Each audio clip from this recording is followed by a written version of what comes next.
So the big question is, are you a future thinker?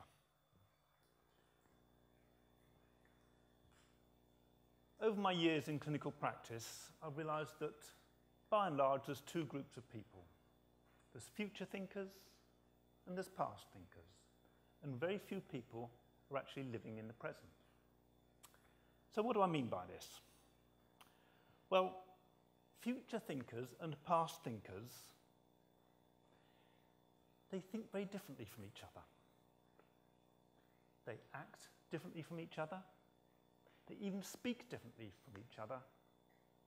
And they even stand differently from each other. So, are you a future thinker? Future thinkers, they're the sort of people who are juggling lots of balls all at once. As a consequence, they're having to think about many things going on all the time. Because they're thinking about so many things all at once, their thinking gets speeded up.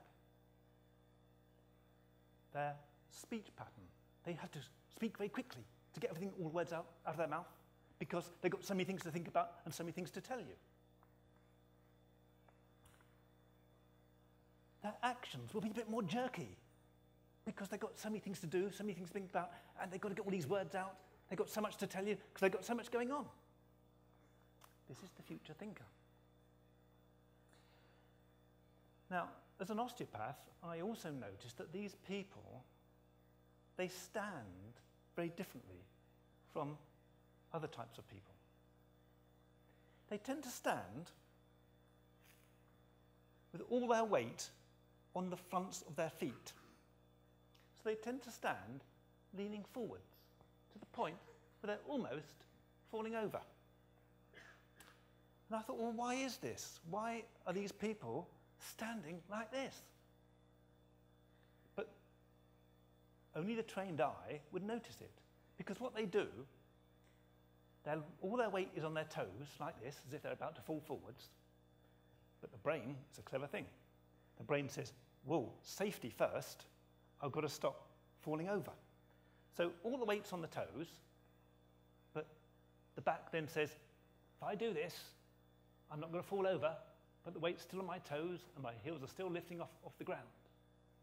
But sadly, the ceiling's not very interesting.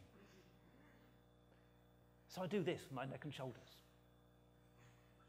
And then I have this posture of standing like this. And after a while, my back aches and my neck hurts. Now, the future thinker, they're thinking about all the stuff that's coming up in their life. It's as if they've got this big, enormous carrot in front of them that is literally pulling them energetically towards it. It's a bit like the donkey who's got a carrot in front of him, but the difference is the donkey sees the carrot. Future thinkers have got the carrot, but they don't see it. But it's there energetically pulling them to all the things they've got to do. I've got to think about this, I've got to do that, that's coming up, I've got my exams to take, I've got this big meeting to do, I've got to prepare for the TEDx event. It's all there, having to get ready to work for it. But we mustn't fall over. So we're on our toes, my heels are lifting up off the ground. But I do this so I'm not falling over, but I have to do this because I don't want to look at the ceiling. You might find there's a few people who look like this. I've exaggerated it, but these are real postural realities. Now, we all know that the future doesn't yet exist. It's a concept.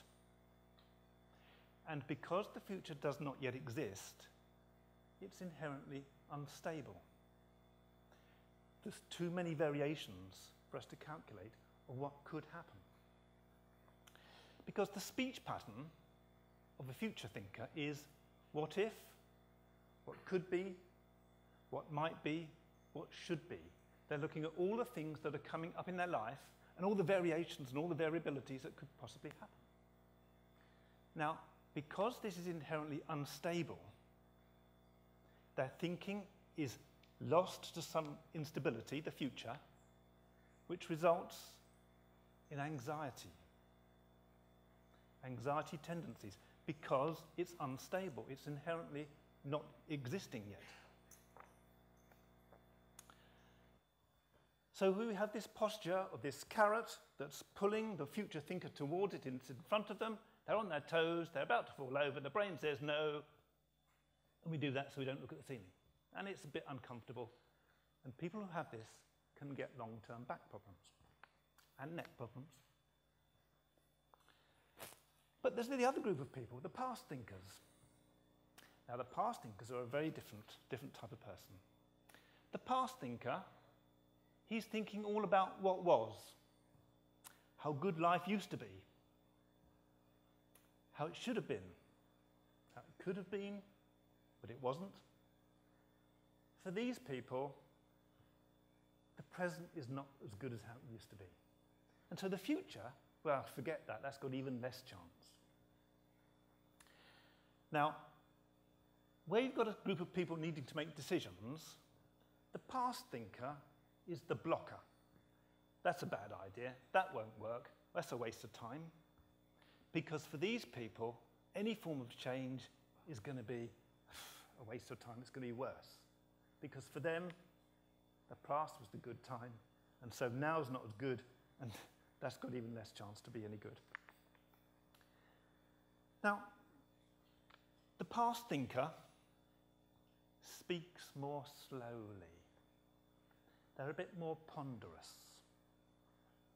They also tend to speak very monotone. They keep all their voice a little bit on the same note, and it's rather boring to listen to them because there's no variation in the way they speak, and you'll probably find as you're listening to me now, it's getting more difficult to concentrate on my voice because it's all very monotone. Their posture, again, is very different to the future thinker because their carrot is behind them. Their carrot is pulling them back onto their heels. My toes, of a posture thinker, off the ground. I'm being pulled backwards to this carrot that's behind me. And the brain says, well, I can't go around my life just walking backwards on my heels. I better stop that. So it does that with my shoulders. I'm still back on my heels. My toes are still lifted up off the ground. But now I'm relatively stable. My neck's aching because I'm not looking at the floor, because I do this with my neck and shoulders. It allows me to look at the floor.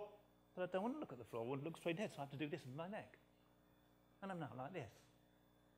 I'm not going to fall over, but I start going to get headache and neck problems and shoulder stiffness. Because the past thinker, for them, the future, no chance. The present, not as good as it was. And these people tend to get depressive tendencies. So we have this carrot behind us as a past thinker. We're on our heels, our toes are almost lifting up off the ground, and we have to hunch our shoulders so we don't fall over. When we're in balance, we're standing with our weight between our toes and our heels. As a consequence, all our postural muscles have to work less hard. When your muscles work less hard, you have more energy for your life and what you want to do. When your posture is the future thinker, like this, or a past thinker, like this, it puts tension on your body muscles, joints, ligaments, but it also affects your internal organs, your blood vessels, your arterial system, your venous system. Everything gets disturbed mechanically, and the body function becomes less efficient and effective. Your health will be affected as the weeks, months, and years progress. So we want to stand properly to get a healthier body. Now, I want you to bear in mind, we don't have any accidents, but I'd like you to all stand up.